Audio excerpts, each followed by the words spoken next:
For nearly 2,000 years, they were hunted, expelled, enslaved, and massacred across the world. Empires rose and fell trying to erase them, but one belief kept surviving inside Jewish communities everywhere. One day, Israel will rise again, and against all odds, it did. But how did a scattered people become one of the most influential nations in the modern world? And why does the land of Palestine remain at the center of one of history's most painful conflicts? The story begins thousands of years ago, long before modern politics, long before borders, armies, and world powers. According to Islamic tradition and ancient scriptures, Allah gave Prophet Yaqub, peace be upon him, a special title, Israel. The word Israel is often understood as servant of God, or the one who struggles toward God. And the children of Prophet Yaqub, peace be upon him, became known as Bani Israel, the children of Israel.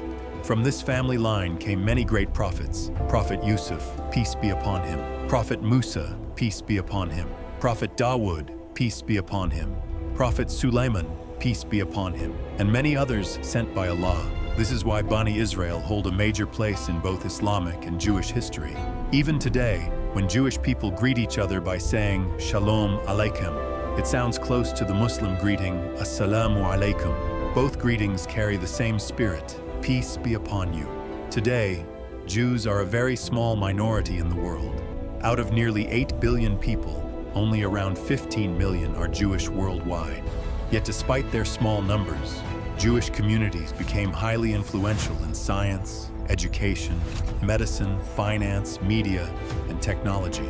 Many historians connect this to centuries of survival, migration, education, and strong community structures. But to understand how this journey began, we have to go back to ancient Egypt. According to tradition, around 2,000 years before Prophet Isa, peace be upon him, Allah promised Prophet Ibrahim, peace be upon him, that his descendants would become a great nation. From Prophet Ibrahim came Prophet Ishaq, and from Prophet Ishaq came Prophet Yaqub, also known as Israel. Prophet Yaqub had 12 sons, and from those sons came the 12 tribes of Bani Israel. One of those sons was Prophet Yusuf, peace be upon him. Through Allah's wisdom, Prophet Yusuf rose to power in Egypt after years of hardship and betrayal. Eventually, his family settled there too, but generations later, everything changed. A new Pharaoh rose to power. He saw Bani Israel growing in numbers, and fear entered his heart. He believed they would become too strong, so he enslaved them. Forced labor, humiliation, torture, and according to tradition, newborn Israelite boys were killed under Pharaoh's orders.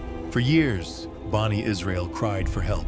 Then Allah sent Prophet Musa, one man, one prophet, against one of the most powerful rulers on earth. What happened next became one of the most famous events in religious history, the Exodus. After miracles and warnings, Prophet Musa led Bani Israel out of Egypt. But Pharaoh chased them with his army. In front of them was the sea, behind them was death, and then Allah made the impossible happen. The sea split open. Walls of water stood on both sides.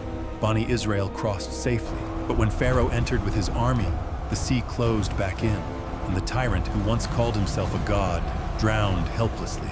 That moment became a symbol of something humanity keeps forgetting.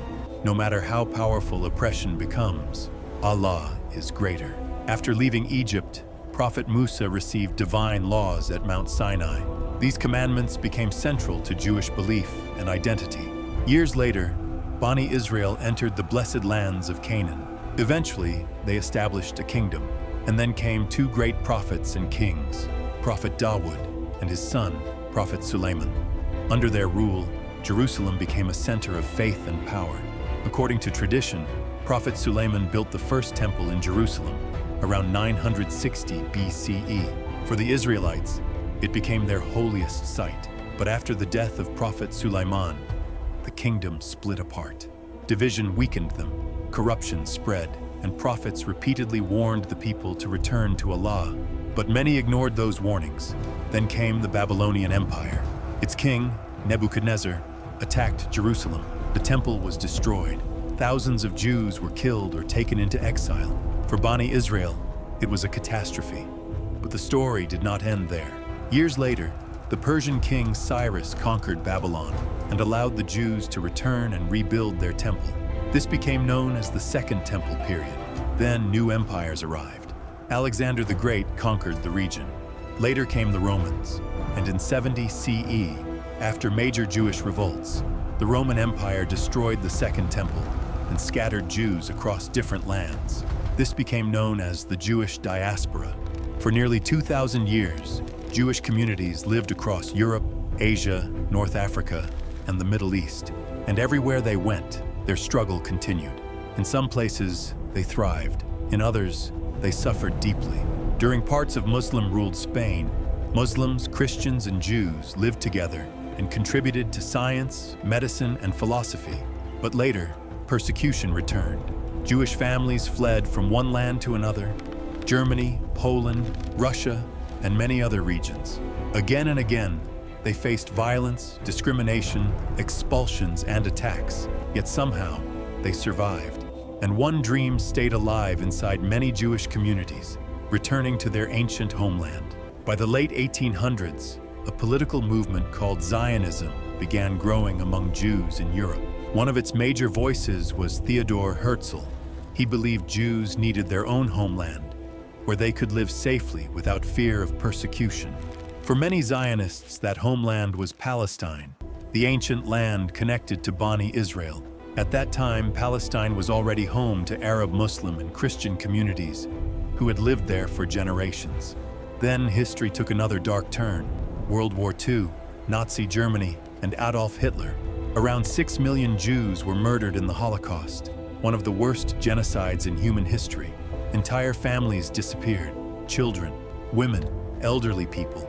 Communities that existed for centuries were erased. After the Holocaust, global sympathy for Jewish suffering increased massively. Many world leaders supported the creation of a Jewish homeland.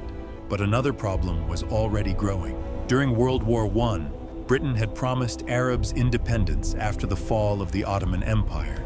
Yet Britain also supported a Jewish homeland in Palestine through the Balfour Declaration. Two different promises: one land and two peoples believing they had rights to it. Tension exploded. Jewish migration into Palestine increased. Violence between communities grew.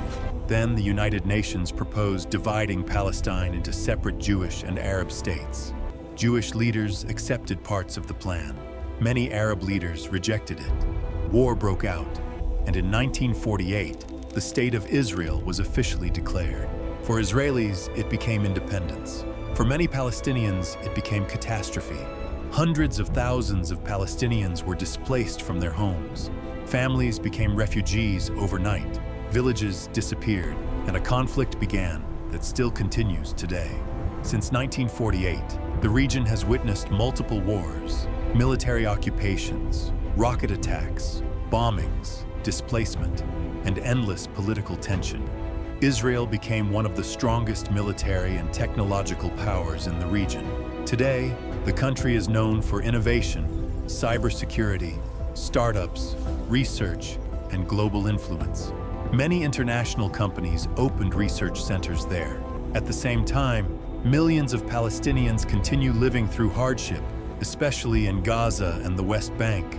Destroyed homes, refugee camps, blockades, fear, and generations growing up surrounded by conflict. Each side carries pain, each side carries history, and each side believes its suffering is real. That is why this conflict remains one of the most emotional and complicated struggles in modern history. Religion, politics, identity, land, history, all mixed together, and ordinary civilians continue paying the highest price. The story of Bani Israel is not just about power, kingdoms, or war. It is a story of survival, punishment, exile, loss, and the human desire to belong somewhere. For thousands of years, nations tried to erase them, but they survived. At the same time, the suffering of Palestinians reminds the world that pain did not end when one tragedy ended. And maybe that is the hardest truth of all. When hatred continues from generation to generation, everybody suffers. The Holy Land has seen prophets walk its streets. Prophet Ibrahim, Prophet Musa, Prophet Dawood, Prophet Sulaiman, Prophet Isa, a land connected to revelation, prayer, and worship of Allah. Yet today, it remains filled with grief and conflict. And the question humanity still cannot answer is this: can justice and peace ever truly exist together in this land? Or will history continue repeating the same pain again and again? If this reminder touched your heart, make sure to share this video and subscribe Islamic Nation TV for more powerful Islamic stories that bring history to life. And remember, power changes, empires fall, but truth, justice, and faith in Allah always remain.